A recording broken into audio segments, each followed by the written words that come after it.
continue with our class Hilchot Teshuvah. Today's class number 32. And we start with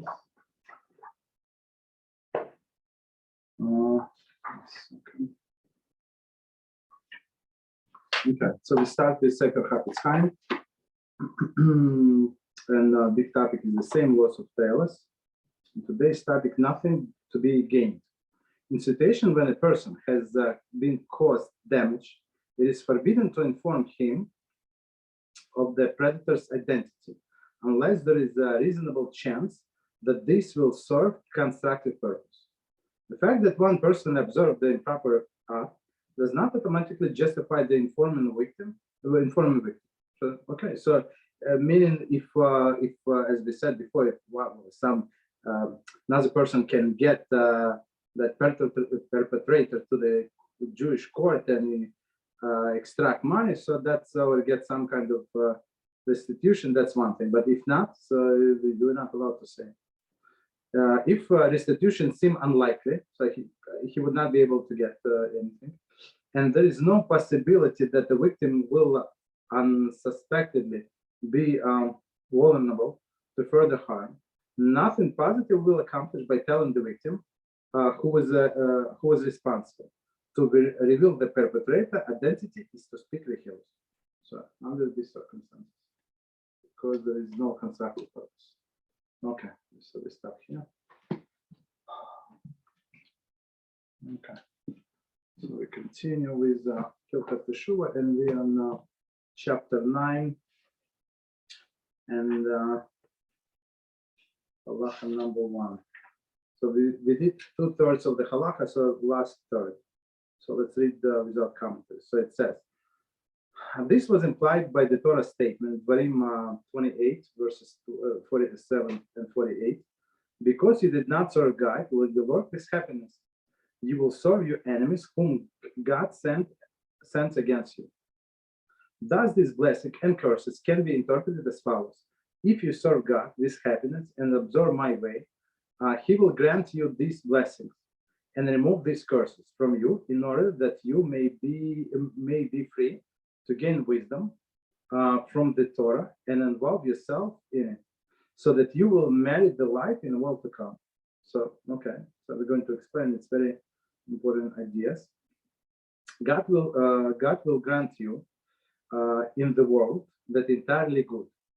Good will be granted to you in a world that entirely good. And you will live long in a world that's endlessly long, the world to come. Thus, you will merit two worlds, a good life in this world, which in turn will bring you to the life in the world to come. Okay. For if a person will not acquire the wisdom in this world, he does not possess it, and he does not possess the good deeds. With what will he merit the portion in the world to come? Okay. Thus, Koheles 9:10 states, there is no work, no accounting, no knowledge, no wisdom in a grave. So meaning that everything you have to do here in this life. Conversely, if you have abandoned God and become obsessed with food, drink, and lewdness, and the like, he will bring all these curses upon you and remove all blessings until you will conclude your days in confusion and fear. You will not have free heart or a complete body to fulfill the mitzvahs in order that you forfeit the life in the world to come. So that's the curse. Thus you will forfeit the two worlds. For when a person is occupied in this world with a sickness, war, and hunger, he cannot involve himself with either wisdom or mitzvahs, which allow him to merit the life in the world to come. Okay, so you understand there are a lot of tons of ideas here. So we're going to go through them one by one. So from the beginning, these commentaries and explanation. This was implied by the Torah statements in Dvarim. Because you did not serve God, your Lord, with happiness. you will serve your enemies whom God sent against you. This happiness 24 content. When you were blessed with abundant good, so you had everything, right? More than you need, and guess what? You still did not serve Hashem with happiness. You will serve your enemies. Okay, you don't want to play good, so Hashem sent Chas v'Shalom enemies, right? Whom God sent against you. So it's not because they only because they are wicked they came against you. No, they are wicked, but a person deserves them. And it's not because they are bad, because Hashem sent exactly against that person. While under the enemy's rule, the Jews will have far less of the opportunity to observe the Torah and mitzvahs, right? When you're subjugated by the governments. In Hilchot Lulav 8:15, Rambam interprets these words differently. Stresses the importance to serve God with happiness. Okay. So continue. Thus the blessings and curses can be interpreted as follows. If you serve God with happiness and observe His way, He will grant you these blessings and remove these curses from you in order that you may free to gain wisdom from the Torah and involve yourself in it, so that you will merit the life in the world to come.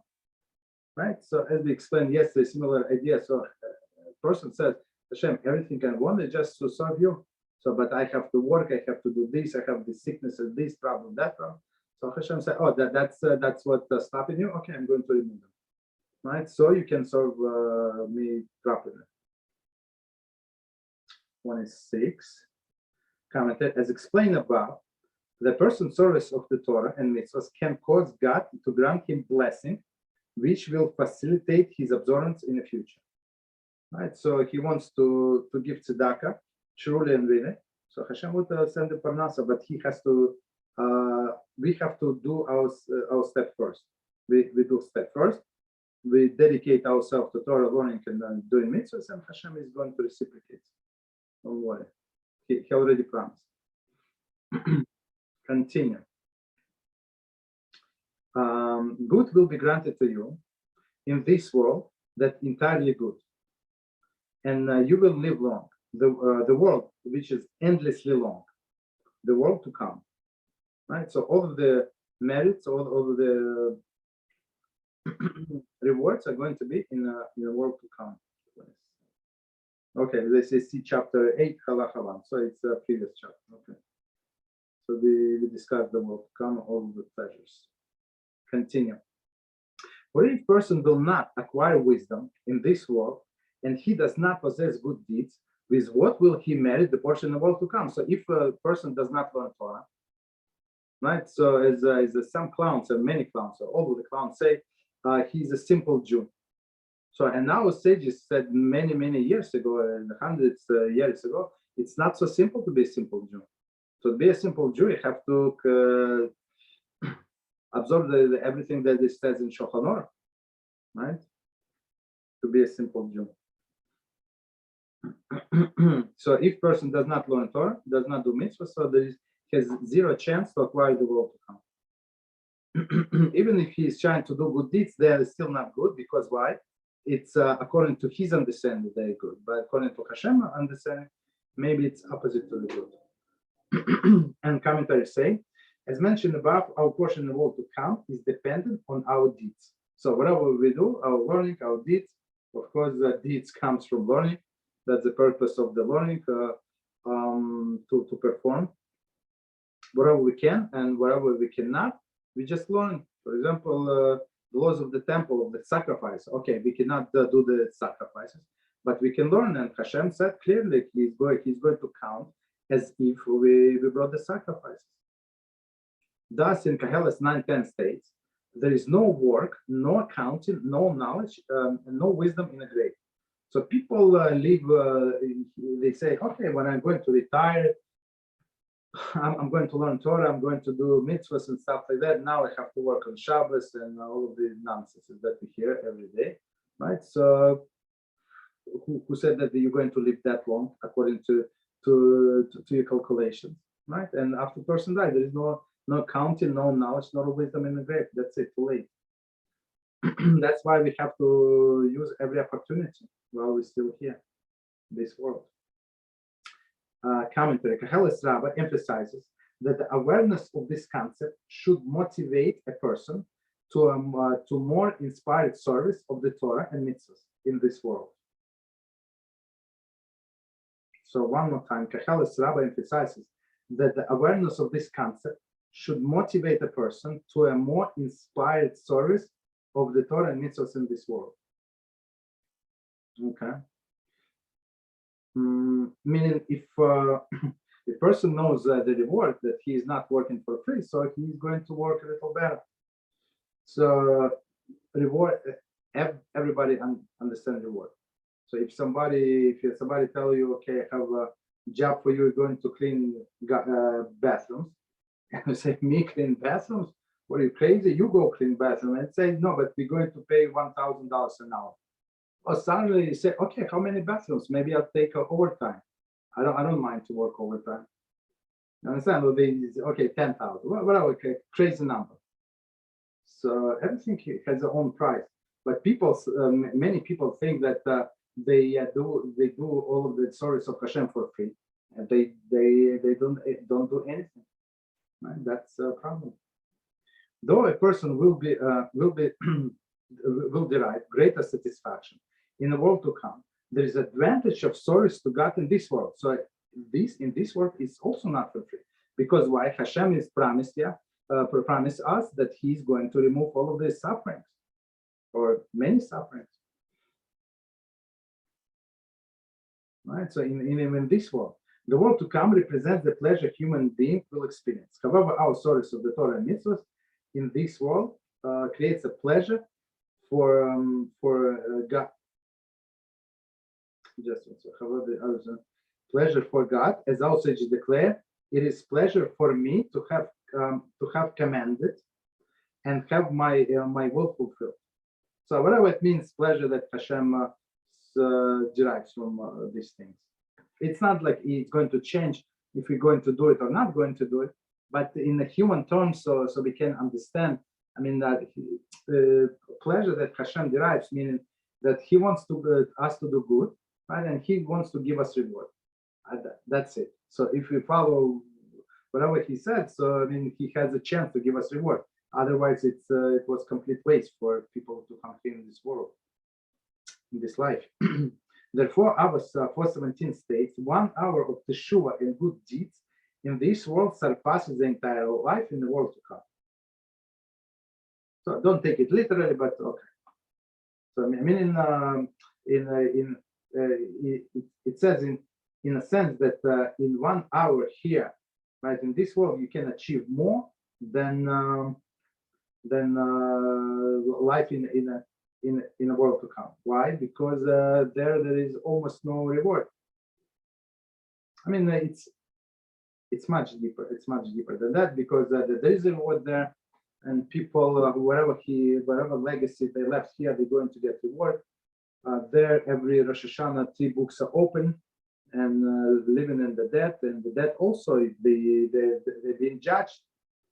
So a person left a son here who is no good, and he cheats people, and he goes with married women. So the father is going to get his punishment every year. He's going to get additional punishment because he raised a son like that. He didn't want he didn't want to send his son to yeshiva. Okay. Sorry, continue. Conversely, if you have abandoned God and become obsessed with food, drink, lewdness, and the like, He will bring all these curses upon you and remove all blessing until you will conclude all your days in confusion and fear. So when a person has all of these curses, he cannot concentrate. So people cannot concentrate on learning, like after when they have all of these money issues, health issues, this issue, that issues, family issues. I mean, who can concentrate? And it is a curse of itself, right? Why? Because person he chose to go against HaShem. And now it's only consequence. It's not punishment. Punishment is going to be, as we learn in chapter 7, right? In Gehenna. Here it's only consequences. Commentary. The desire for physical pleasure is a major force leading one away from the Torah and mitzvahs. Okay, that's it. Okay, you will not. So, but I think if person is raised correctly, right, by the righteous parents, and they gave them the value, they explained and taught them the values of what is important, what is not important. So it's a very small chance it is possible, but much less chance when these parents were secular and did whatever they want to do with their children, and say you can live like animals, basically. You will not have free heart or complete body to fulfill the mitzvahs in order that you forfeit the life in the world to come. As we said before, if you don't learn Torah, you don't do mitzvah, you have zero chance to get the world to come. And because person was acting like that, so HaShem confused him. HaShem sent him all of these problems, and now even if he wants, he cannot. Right? He cannot fulfill Torah and mitzvahs, and now he's going to forfeit his life in the world to come. I'm very, very fortunate. But of course, as Rambam said many times in commentary, also remind us the doors for Teshuvah is never closed. I mean, sometimes they're closed, but they're not closed. It's like Hashem put some obstacles, or he would not help, but obstacles it's already next level. But it is possible if person decided to do Teshuvah, he would be able to do this. As I was doing the subtitles today, we were doing subtitles for a clip Abu Lafia. If you search on Rabbi Reuven Shlita's channel, Abu Lafia, very interesting story about the big Rasha who was able to push himself to amazing heights. Okay. Continue. And he's going to forfeit the life in the world to come. Commentary. One sin leads to another. Because a person sin, God will bring about circumstances which make him more difficult for the person to avoid the sin in the future. So he would get so used to sinning. So one sin is going to come after another, and they would be readily accessible. So to get out of this situation is not easy, to say the least. Thus, you will forfeit two worlds.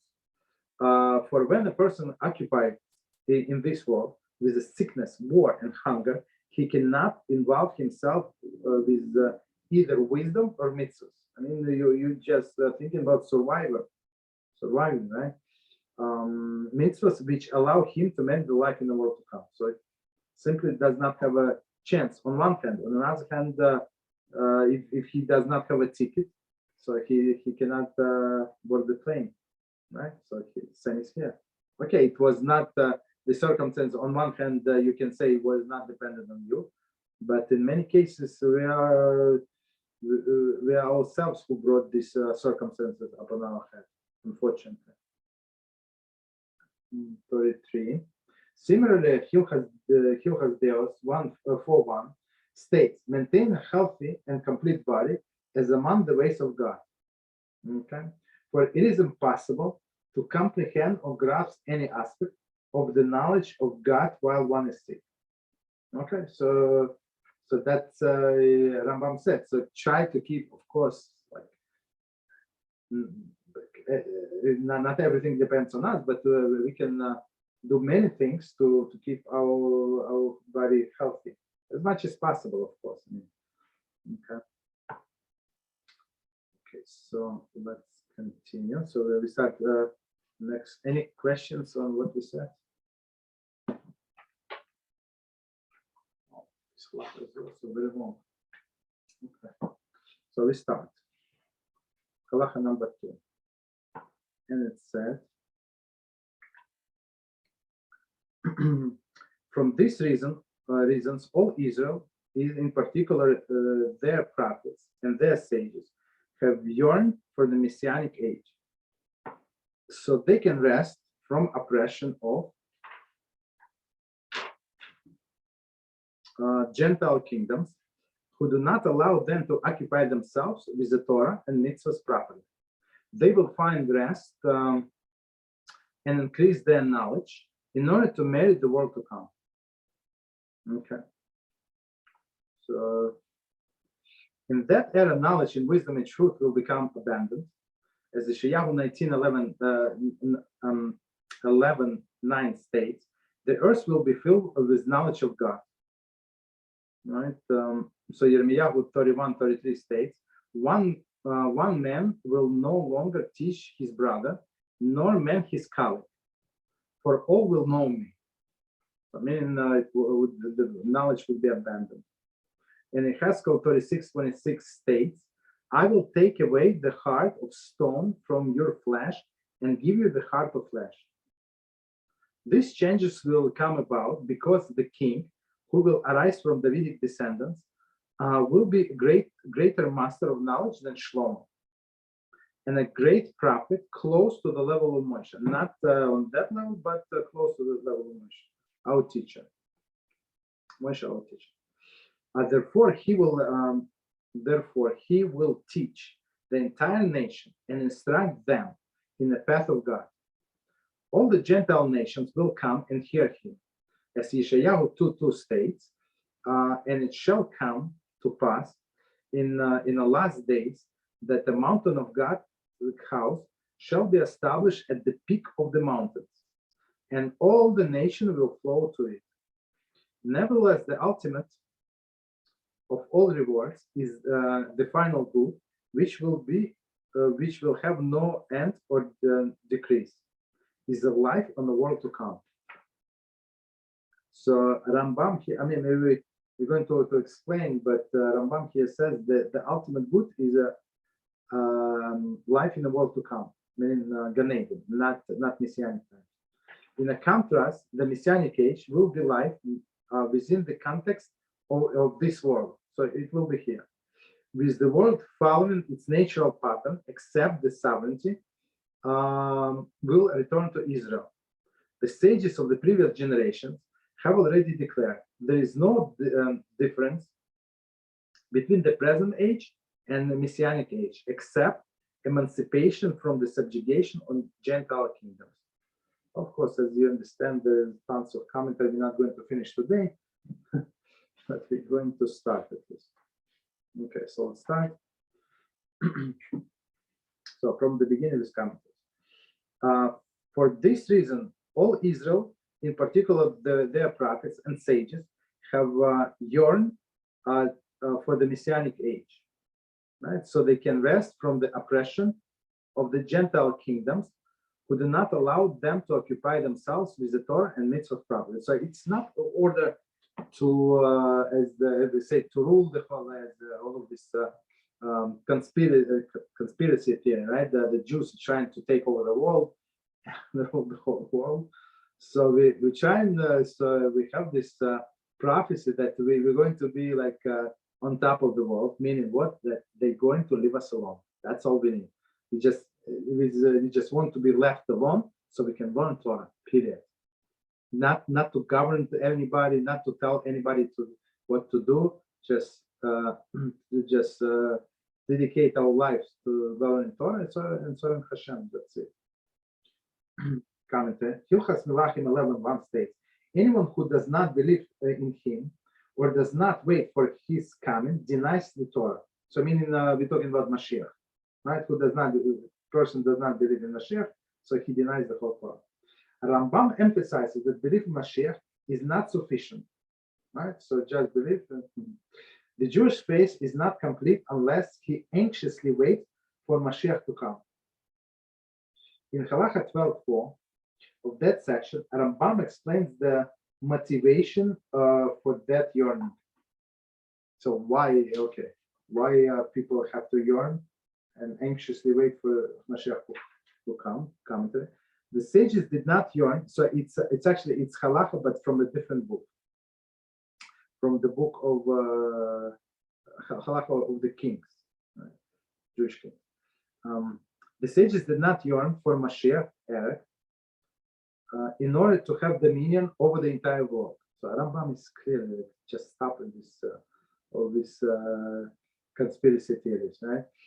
To rule over the Gentiles, right? So one more time. The sages did not yearn for the Messianic era in order to have dominion over the entire world, to rule over the Gentiles, to be exalted by the nations, or to eat and drink and celebrate. That's not what we're doing. Rather, they desire to be free, to involve themselves in Torah and wisdom without any pressure and disturbance, so that they would merit the world to come. That's it. That's so it's very interesting how Rambam finishes, right? He says, so why would we? Okay, Mashiach is here. So why do we want to learn Torah and absorb it? So why is that? In order, one more time, to merit the world to come, right? Meaning the world to come, meaning after people die. Okay, so let me read the whole sentence because there are more commentaries. So same sentence one more time. From this, for this reason, all Israel, in particular, the prophets and their sages, have yearned for the Messianic age, so they can rest from the oppressions of the Gentile kingdoms who do not allow them to occupy themselves with Torah and mitzvahs. Commentary. The Rambam lived before the Spanish Inquisition, and the massacres perpetrated during the later Crusades. Nevertheless, he had witnessed sufficient persecutions of the Jews by the Christians to include in Hilchot Melachim, passage 11.4, that was removed from the most printed text of Mishneh Torah by the Christian censors. Right? So, and Rambam said there, so that's, can there be a greater stumbling block than Christianity? It has caused the Jews to be slain by the sword, their remnants be scattered and humbled. Similarly, in his treatise of Kiddush HaShem, chapter 1 and 4, and Igeres Te'eman, chapter 1, Rambam speaks of severe persecution of Jews suffered by other Muslims and Christian rulers. So we know about a few things about persecution. Okay, so that's we want them just to be quiet and leave us alone. They will find rest and increase in their knowledge in order to merit the world to come. So one more time, that's what we even in Messianic time we're not going to do anything different that from what we're doing today. We want to do will of HaShem, learn Torah and do mitzvahs. Okay, the Rambam's view of Messianic age as opportunity for a man to serve God fully, fulfilling all the mitzvahs, and acquiring a great knowledge of God. As explained in previous halakha, good deeds and knowledge of God are the factors that enable a person to merit place in the world to come. That's it. Very straightforward. So some people would live through just for us to understand, and even people that are going to get resurrected. So the way I understand, like what implied here, they can live through the Messianic age and acquire even more merit, even more pleasure. In that era, the knowledge, wisdom, and truth will be abandoned. Okay, so as we said before, if there is no pressure, and all of the wicked people are going to be perished, and only the only ones that left would be left only the righteous people, or the ones that decided at the last moment to be righteous, right? So it would be easy when you're surrounded by the righteous people to act righteously. So Ishayahu 11:9 states, the earth will be full of knowledge of God. Yirmiyahu 31:33 states, one man will no longer teach his brother, nor a man his colleague, for all will know me. Right, so 48, commentary. The previous verse states, I will put my Torah in their inner heart and write in their inner hearts. Torah will become the natural instinct of the Jewish people. It must be noted that the published text of Mishneh Torah reverses the order of the verse. Okay. The text in Yirmiyahu actually states, one man will no longer teach his colleague, nor a man his brother. Sizor, volume 3, page 23a, quotes the verse in the same manner thus as Rambam. Okay, for whatever reason, they had a reason to quote this way. Okay, so meaning that everybody would be on such a great level. Okay, so they would not need the teachers probably to start from the beginning. I'm not sure how it's possible, but that's good, very interesting. And in Hilchot 26 states, I will take away the heart of stone from your flesh and give you the heart of flesh. Right. 49. At present, there is often a gap between the intellectual comprehension of spiritual concept and emotional sensitivity to them. So they say, what is the, one second, what's going on? Oh. Why is that?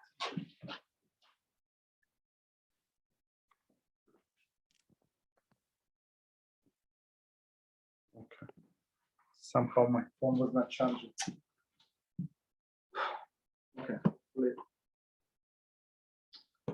please start charging. Okay.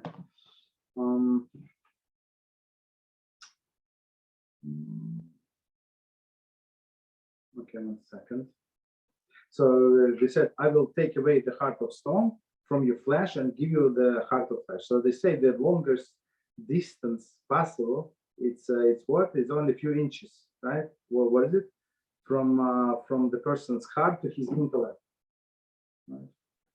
So meaning with intellect, we understand that that's what we need to do, but to convince heart, which is the seat of Eitz Hara, is not so simple. Okay. So 39 commentary.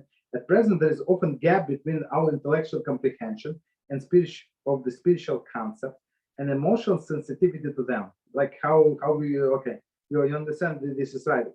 So what is the next step? Are you going to do it or not? Though we may understand the concept abstractly, we often lack the feeling for the idea. Okay, so people treat it as the science. It remains cold it remains a cold intellectual truth rather than becoming a dynamic life force with our lives. Life force with our lives. Okay. Within our lives. Okay, so it is there, but this word, this idea never materialized. Some people learn for many years and they stay the same rotten individuals, and they know exactly zero and absorb exactly zero. And every time they got to some critical points every year. So I know these people. Like every time the guy is excited, like he's surprised. So what a very interesting idea. What a beautiful idea. Okay, we've read it maybe 15 times by now, but Eitz Hara does not allow him or whatever to absorb it, to make it part of himself. Unfortunately, very, very fortunate. In the Messianic age, God will remove the heart of stone and creates a gap between thoughts and feelings, meaning that it would be easier for a person to comprehend and start live by this. Okay. So it was 39. Continue. These changes will come about because the king who will arise from Davidic descendants. So commentary. Then Mashiach must be descendant of David, as Hilchot Melachim 11:1 declares. In the future, Messianic king will arise and renew the Davidic dynasty. So Hilchot Melachim 11:4. Okay, so he must be from the seed of David. So, okay, from the beginning. These changes will come about because of the king who will arise from Davidic descendants, will be greater master of the knowledge than Shlomo and the great prophet. close to the level of Moshe Rabbeinu. Commentary. So as the Torah can testify, there is no, it's never going to be a prophet higher than Moshe Rabbeinu. So this Mashiach, right, is going to be close, but not the same. 41 commentary. Hilchot Yesodei HaTorah, chapter 9, distinguishes between Moshe's prophecies and those of the other prophets, explaining that none of the other prophets can be compared to Moshe. Very simple. Igeret Teiman, chapter 4, Rambam writes that the messianic prophetic visions will exceed that of the other prophets, with the exception of Moshe. So other prophets, yes, but Moshe no. The Maharatz Hiyot objects to this concept, explains the Mashiach will reveal great spiritual concept, and in the age of resurrection, Moshe will come to hear his explanation of the Torah. I mean, I'm not sure how it contradicts anything.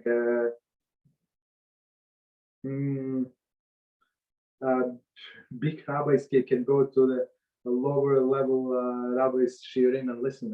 I mean, just because he hears one or two things new does not make him greater or lower than the speaker. I'm not sure why they say it is might be a contradiction. I'm not sure. Therefore, he will teach the entire nation and instruct them to the path of God. Right? Meaning, we're talking about Mashiach commentary. Zohar, volume 1, page 118a, relates that in that era, even little children will know the mystic secrets of creation. Right? That's the topic. Just so you understand, that's the topic that we skip.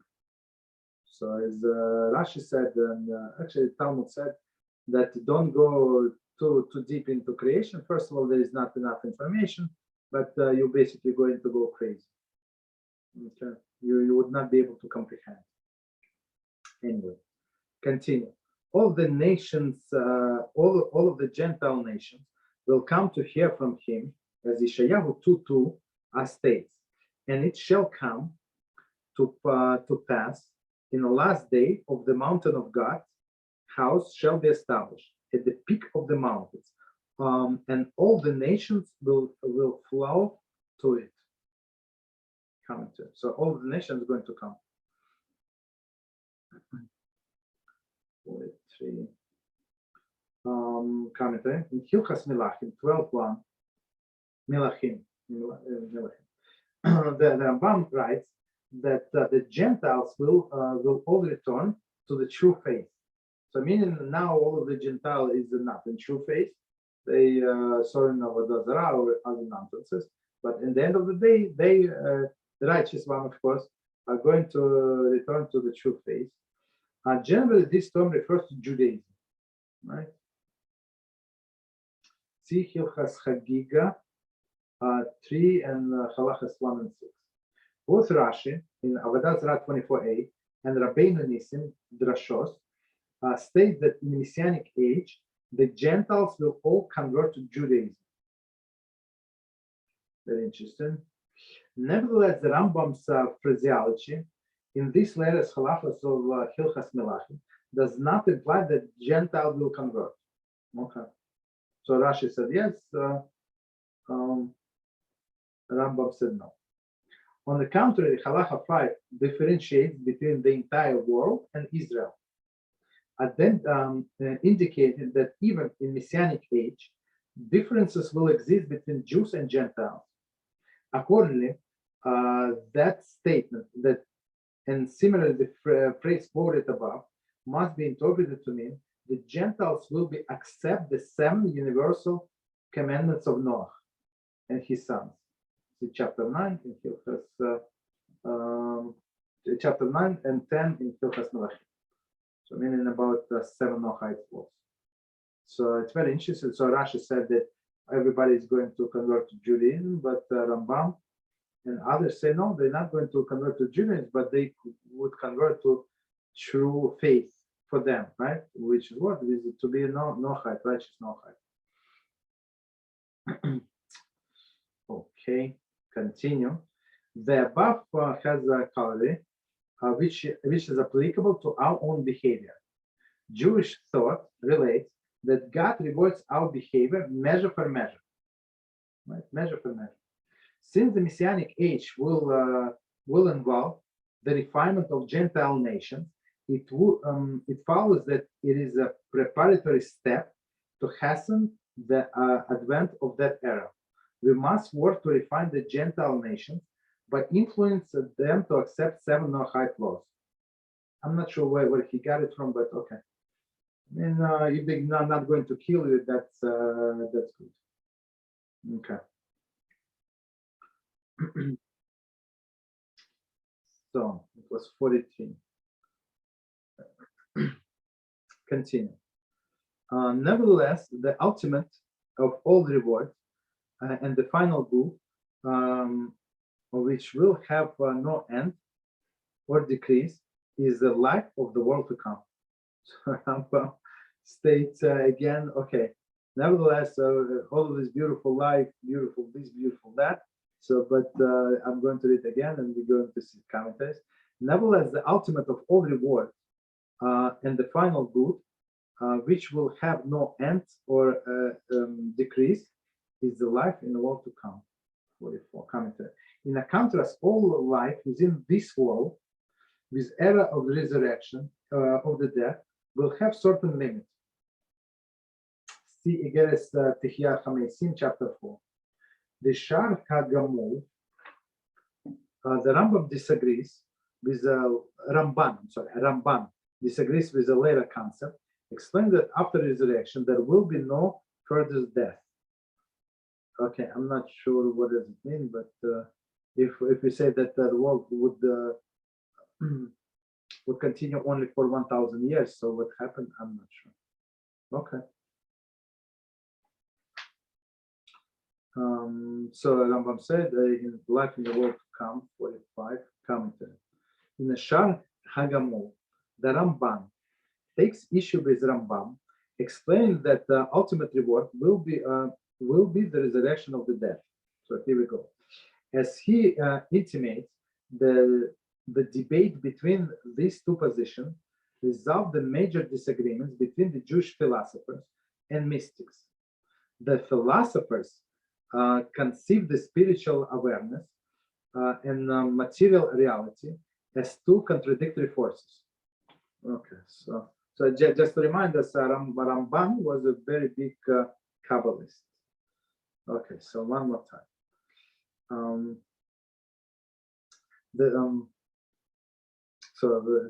This disagreement is between Jewish philosophers and mystics. So mystics, Kabbalists. The philosophers conceive the spiritual awareness and the material reality as two contradictory forces, meaning spiritual awareness and physical reality, two contradictory forces. Okay, let's continue to explain. Consequently, the ultimate state of human fulfillment, the world to come, must represent the total transcendence of the material reality and a complete unity with the spiritual truth.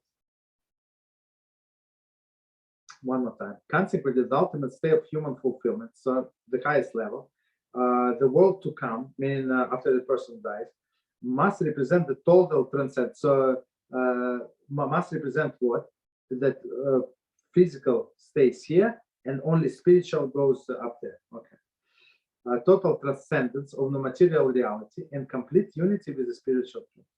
Okay, so the Kabbalists conceive of God as transcending equally the spiritual and material.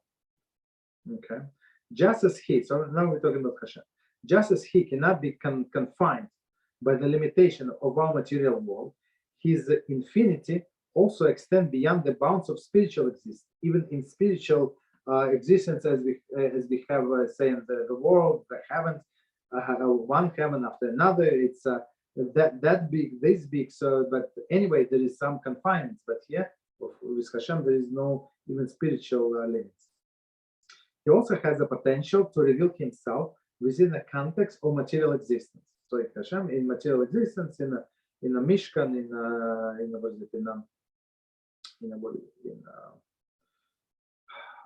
based on English, right? Indeed, the more transcends levels of godliness can be revealed more completely in our physical world than the higher spiritual realms. Okay. So I mean, so since it is very different, the spiritual concept in this world than in the spiritual world, so it's much more manifested. Okay, the latter revelation will come about at the age of resurrection. Thus, that era represents the most ultimate fulfillment and his full reward in observance of Torah and mitzvahs. Okay. Okay, so no comments. Continue.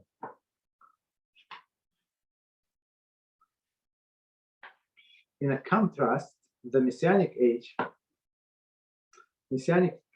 will be life within the context of this world. So meaning nobody is going anywhere. So as the one before, the HaShem is going to reveal Gan Eden. So original Gan Eden when Adam was created and Chava, so it's going to be revealed, and everybody would move to this Gan Eden. So I guess not so many people would be left in the world, so it would be enough. But HaShem goes to extend. That's my guess. Context in this world. With the world following the natural pattern, except the sovereignty will return to Israel. So sovereignty meaning one more time they're going to leave us alone. So commentary. The Rambam reiterates these statements with a great emphasis in Hilchot Melachim. So about the kings, right? One should not presume that the Messianic king must work miracles and wonders, bring about new creations within this world, resurrect the dead, and perform other similar deeds. This is definitely not true. I'm not sure what he's saying. That he said that he is going to resurrect the dead. One more time. One should not presume that Messianic king must work miracles and wonders, bring about new creations within the world, resurrect the dead, or perform other similar deeds. This is definitely not true. Chapter 11, Halacha 3. Okay, so we're going to get to it. No, I'm not sure it in this book or Hilchot Melachim. I'm not sure. Do not presume that in Messianic age, the nature of the world will change, or that there will be innovations of in the work of creation. So Rambam is saying that everything would be the same. Rather, the world will continue according to its pattern. I mean, Hashem created the perfect world, so no need to change it. Okay. Though in Yeshayahu 11:6 states, the wolf will dwell with the lamb, and leopard lie down with the young goat. These words are the metaphors and parables. Similarly, other messianic prophecies of the nature and metaphors. Chapter 12, Halacha 1. These statements are the subject of the much debate among the commentaries. The Ravat and many other commentaries maintain that Mashiach's coming will initiate a miraculous era, in which the entire nature of the world will change. As Rambam mentioned, many of messianic prophecies appear to imply such phenomenon. So how is going to be, as Rambam is going to say at the end of, I'm not sure if he's going to say here or not. So Rambam said, he said, I know there is different opinions, and that's my opinion based on my learning. And how it's going to be, we're going to see, right? So it's according to our behavior, basically.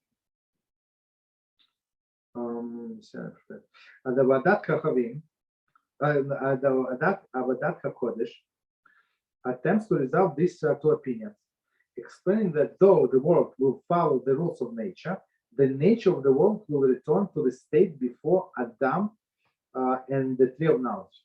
So that's, I think that's a brilliant resolution. Is it true or not? I don't know, but that's good. That sin affected the totality of creation. Hence, many of the messianic prophecies will reward as a miracle, which we regard as miracle, can be considered as a natural phenomenon. So that's beautiful explanation. So animals did not eat animals until much later time. Okay. So according to Avodat HaKodesh, so he said, why? So he said there is no contradiction of not changing the natural order, the order that was once in this world. Okay, next, almost done. The Shlach suggests a different resolution. He explained that there will be two periods of Messianic age, very interesting. One in which the natural order of the world will not change, and the second period which will marked by miracles. Interesting. The Rambam inclusion of the resurrection of the dead is one of the 13th principles of faith, appears to support this opinion. Okay. There is no, I mean, that's for sure. It's not natural. It's a great miracle, resurrection of the dead. There is no greater miracle than departure from the natural order than that, right? Meaning the resurrection of the dead. So you cannot say completely that it's going to be as right now.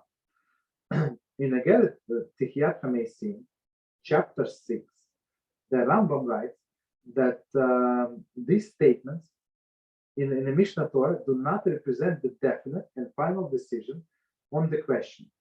The Messianic era may, in fact, here we go, represents a deviation from the natural order. He intended his explanation to explain Messianic prophecies without challenging the rule of logic of nature, which govern our existence. So Rambam did not want to give us crazy ideas. So simple ideas, simple explanation. Just be prepared. It's going to be as it is right now. Small changes, but if it's going to change, it would be nice. But no means does he precludes the possibility that God will work miracles to transcend that order. Right? 46. Continue. The sages of the previous generations have already declared there is no difference between the present age and the Messianic era, except the emancipation from our subjugation to the Gentile kingdoms.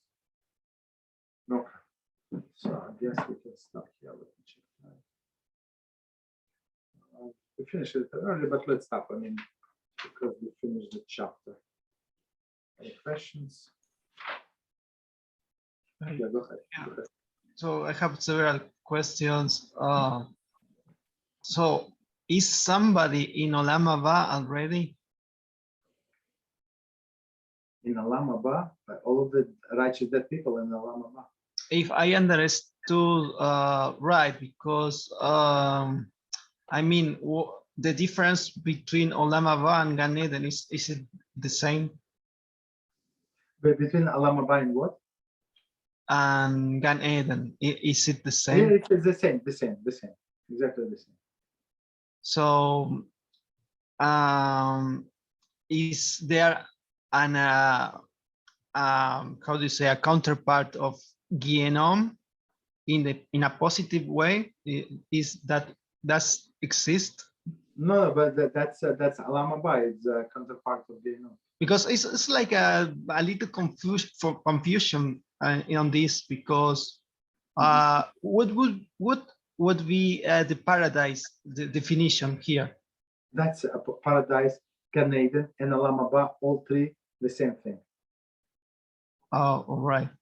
So the other question is Hosea, Joseph and Yeshua ben Nun the same person?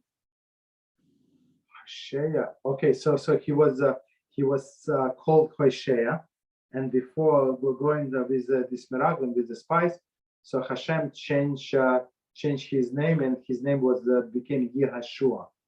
Yes, it's the same person.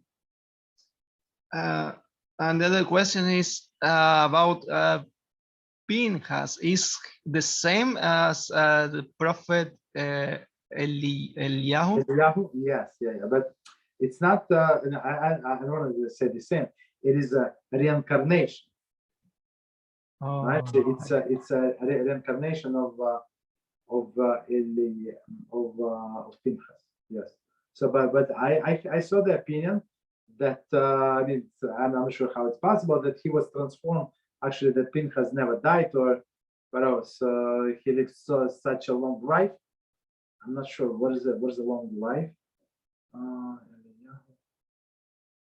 So it's like maybe 500 years between Pinchas and maybe less than 500 years, maybe less than that. Yeah, between Pinchas and Eliyahu. So is this opinion saying that both they were alive at the same time? No, the two opinions. One opinion is it's reincarnation, the same soul, right? And second opinion, that's actually Pinchas mamish. It's Pinchas. He just took a different name. And so why they said so? I mean, there are grounds for this explanation.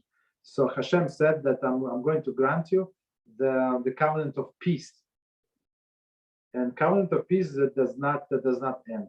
So I mean, based on this, so it's peace forever. Peace that is last forever.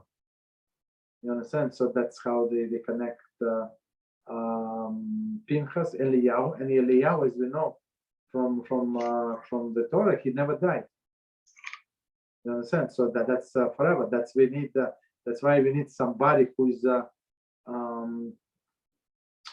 is half man, half angel, who can purify Mashiach, because Mashiach is going to be a person born here in this world. Of course, he is impure, as all of us. So somebody would have to purify him, and of course, that person must be a Kohen. Pinchas was a Kohen, so Eliyahu was a Kohen. You understand? And he's pure, because he cannot get impure, because he is not a person; he's an angel. And the other question is GC part of the course in the Song of Moses at Deuteronomy 32 and chapter 4 also? Which one? I didn't get. GC, because it says in Deuteronomy 4:28 that Israel will serve a God of wood. So is this GC guide part of the course? Of course, it's part of the course. Yes. So it says that you're going to serve the gods of wood and stone. So wood is Yoshke, JC, and stone is Muslims, the Mecca. So I think if you in this part, Rabbi Mizrahi Shlita brought it, and I think it's available on the internet. So if you search for Torah codes and you put this verse, so in that with equal mathematical skip or 50 character for 49 characters, right? So you one way you arrive to Yeshu, Maximum Zechro, Yeshu, right? And going back from the stone, you actually get Mecca. You understand? So there is no coincidence in the Torah. So it's not like our sages explain, Rashi explained on the page. It's not like we're going to serve we would be all idol worshippers, but we would be servants to the people who serve these deities. I have maybe two more questions. Go ahead. Yeah, we have time. Go ahead. So, is the new kingdom of Egypt, which covered from Syria to Eritrea, the kingdom where Moses was? You're talking about biblical time? Yes, the story of Israel, because there is already an article on Wikipedia about the Kingdom of Egypt that is called the New Kingdom of Egypt, and the dates, the dating, how do you say I don't know how to say the time frame is the same time frame where when Moses is told that it was there. I don't understand the question. So since then they consider to be new Egypt. Yes, the article called this kingdom the New Kingdom of Egypt, and it covered from Syria to Eritrea. And if we, I don't think so. They never were so powerful. From Egypt to Eritrea. I mean, Eritrea is in, as I understand, it's Africa. I mean, maybe from Egypt to Syria. I'm not sure. Yes, so this article is based on, it's not based on religion, it's based on archaeology. So it's like these two pieces is fitting together. What we learned in, I think, what was it, Haskell, that they took all of these Egyptians, Sanherib went and he conquered the whole Egypt, and they led all of these Egyptians naked to their country through Israel. You understand? All of these wicked people. I don't know. I mean, don't trust Wikipedia too much, but maybe they confuse the facts. Whatever they say. I don't know. Okay, so the other question is it possible to be Ben Israel but not a Jew like the Samaritans? Is it possible to be a Ben Israel, so from the nation of Israel, but not Samaritans?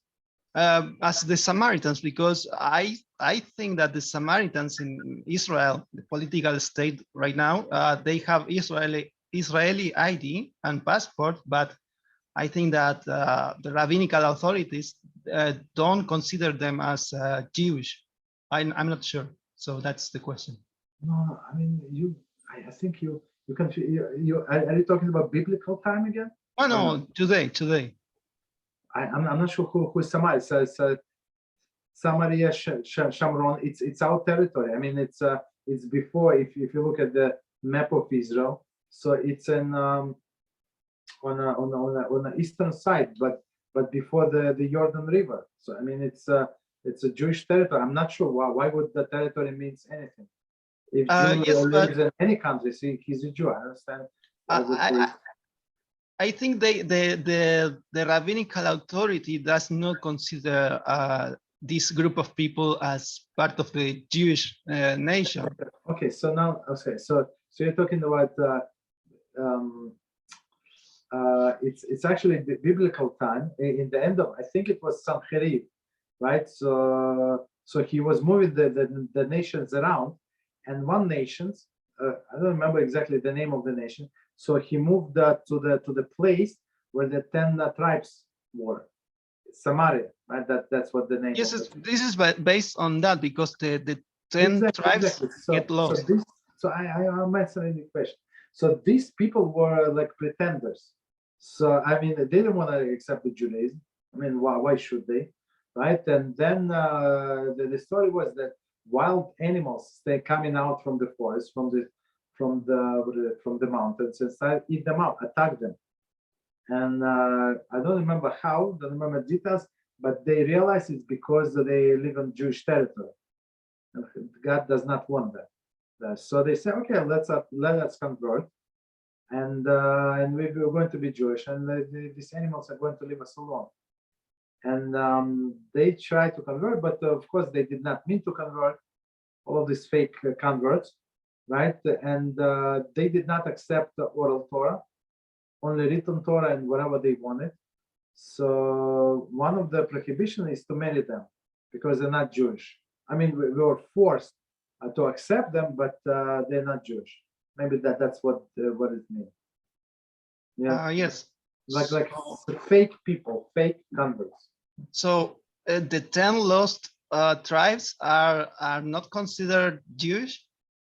They consider Jewish 100%. Why is that? Because the Samaritans in this group in Israel, they consider themselves No, part of the exactly. 10 lost tribes. That's okay. That's what they say. All the pretenders that I'm going to tell the story that happened to me. So I was in a train, in a New York City train. Like it's like, I don't know what it was, like 6:30 in the morning, maybe 6:30. Like everybody like sleeping, mind their own business. Everybody going to. No, it's like 7 o'clock. So not 6, 7 a.m. in the morning. So and I'm loading, right? I'm standing in the train, and then next to me a black guy is sitting, and he said like very loud, "From what tribe your brother? From what tribe?" I said, well, you normal, like, do I bother you? I said, I do not know what tribe I am. Okay. So, and he started yelling, how come when you say, when tell this, I know what tribe I'm from. I said, oh, yeah. It's better for me to move away. You understand? And he said, I'm from this tribe and that tribe. So, I mean, there is no argument with people. They're crazy. But they pretend there is don't waste your time on this, but I think I don't remember what they call themselves, black Jews. Here they're like in New York, and they of course they're Christians, and they wear all these costumes like from Kohen Gadol, and they talk very loud, and they make all of the show, and they yell all of the verses from Tanakh, and I mean one would scream, another would like answer. There's like all very theatrical. Of course, I mean they consider the same Jews more than us, but okay, who cares? You understand? But in their mind, they're 100% Jews, and even more than natural-born Jews. You understand? So maybe they're those clowns. So they just because they move, some Christians move to that territory, so they announce themselves as a lost tribes. Okay, are they lost tribes? We don't know. I don't know. How is it possible to know? They don't know. So that is my question is around that, because maybe the 10 lost tribes are on permanent hedge, because I think they, in the past biblical times, they made some type of revolution against the other Yehuda and Benjamin. Yes. Okay. So are they on hedge? No, but it says clearly. So in the end of the time, HaShem is HaShem through Mashiach is going to bring everybody to the land of Israel. Everybody. So everybody includes these 10 tribes. So of course there are representatives of all 10 tribes. So why I told this guy that I don't know what tribe I am, because we don't know what tribe we are. So the most likely the biggest tribes were from Yehuda, but the smaller time were Binyamin. But all the like Kohanim and Levites also live there, right? But also Shimon, parts of the tribes of Shimon were scattered around the Yehuda's territory, and also people who ran from the northern kingdom to the southern kingdom. So we can be from any tribe. You understand? So to say that that somebody knows, I mean, some people know, but most of the people do not know. Maybe Kohanim and Levites, even Kohanim and Levites, whoever said that he's Kohen, how does he know that he's a Kohen? Maybe his father married a divorcee, which is forbidden, right? And his sons are not Kohen, and he's Moshe Kohen. He has nothing to do with a Kohen, to be a Kohen. Maybe he married not Jew, right? His father, his great grandfather, right? So all of these people, their last name is Kohen, have nothing to do with Judaism. You understand? So only Mashiach would be able to clearly say that many people who are not Jewish, who think they're not Jewish, they're 100% Jews. Right? All the converts that were forced to convert in Spain, right? In Muslim countries, in South America, right? All of those people, right? If it goes by the mother, so she has, I don't know, 5, 10 generations, 20, not one, let's say 10 generations before, right? Dora, and that's it. So they have I don't know, they think that they're Mexicans. They're 100%. They look like Mexican. They have zero about them as Jews, right? But they're just 100%. So, but only Mashiach would be fine. Would be able to know, right? You ask your father, your grandmother, great grandma. That's, I mean, how many generations we might know? Maybe 4 generations, tops, 3 generations. That's it. You understand? So only Mashiach can find out who is who. And many people who think they're Jews, they're not Jews, not even close. You understand? Unfortunately. So that would be clarified. Only Mashiach can do that. Go ahead. Okay, I think that's all. But are they carrying some type of punishment because making that revolution or civil war in that biblical times? These lost 10 tribes. Of course, it's a punishment. Of course, what you think it's a reward to be lost and be in other countries, and of course it is a punishment. So they were idol worshippers. You understand? And HaShem hates idol worshiping, even though it started this Yerovam ben Nevat. He installed these golden cows, and initially it was so the people do not know. The people think that the cows were actually in the temple. They're not in the temple. They were like monuments before they entered in the temple. It's like the decorations, some sort of, right?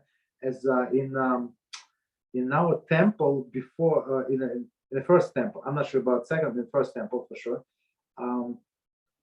Before entering the Kodesh HaKodashim, it was like 2 huge columns, huge, massive columns with all of the decorations, right? So only for decorative purposes only.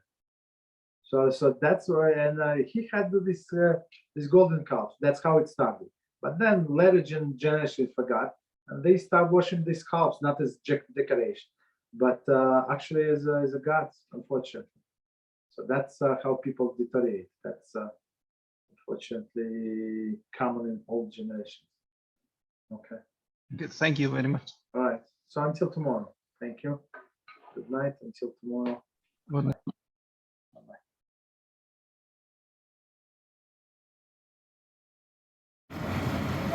בוקר טוב, מתחילים להוציא את כל המשטחים. מתחילים להוציא אותם החוצה, עם כל המשטחים יושבים בפנים בתוך המחסן. מחכים עכשיו ליציאה.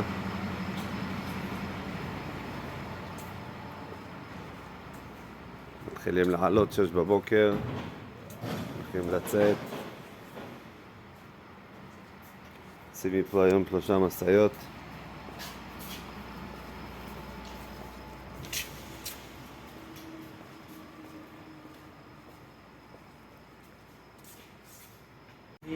הנה המשאית עמוסה, מוכנה,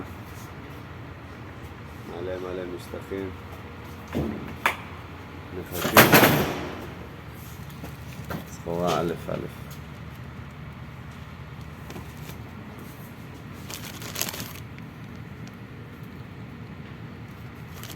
כל הסחורה יבוא חול.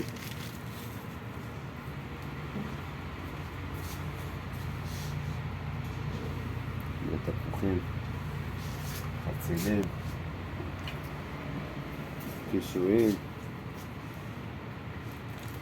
והנה אנחנו פה עכשיו ברחוב יואל בבני ברק. כאן יש פה רק 15 משפחות. שפע, ברוך השם, שיהיה לכולם לחג. שולחים את הבשר.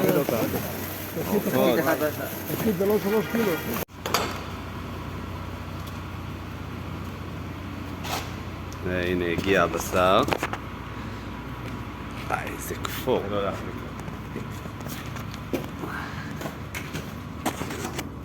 תוך העננה.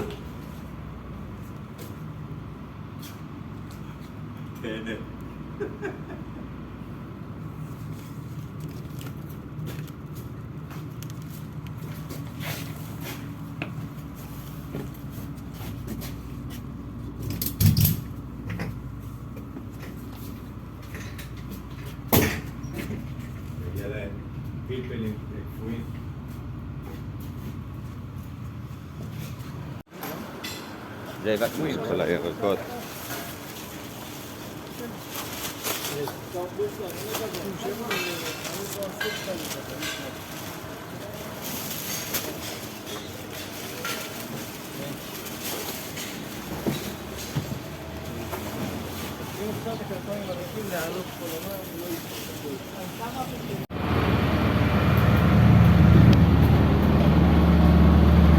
גם משטחים קטנים.